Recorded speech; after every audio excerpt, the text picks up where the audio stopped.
Next up is Boeing. We ended the week at 219.05. The north side resistance, where we could chop sideways as well. Oops, right about there. 219.80. Above that, 226.13.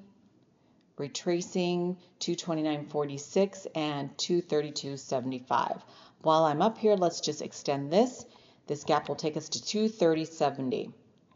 That's something to look forward to the south side, because there's always a south side. 213.31, 209.98, and 206.78. Looking left, the high of the week was right here at roughly 223.45. The low down here, 207-ish.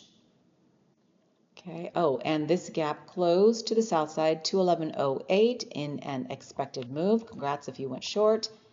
Took the win. And then we have other gaps to fill whenever we retrace again. Okay. And we've got a gap up here at 260. That is way down the road.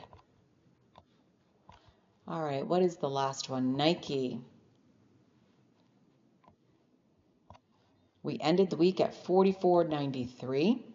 Resistance, the median where we could chop sideways. Resistance as well, 45.23, 45.98, 46.34, and back to down the road, 46.71. And while I'm here, we have this ginormous gap, not in the channel, not in the zone, just, well, maybe the outskirts, okay, for the week. We could hit that. 56.06 and then 57.96 will be a target as well down the road.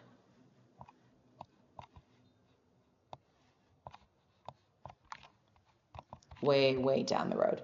All right, support, or at least one level, 44.51, another level, stop loss area, 44.14 and 43.78. We have a gap right here that will take us to roughly 44.03. So for the week, we started here at 42.98, went as high as 46.31. Okay, and then there's resistance here, resistance between -2 and -3. Clear resistance area, clear sell signal here as well.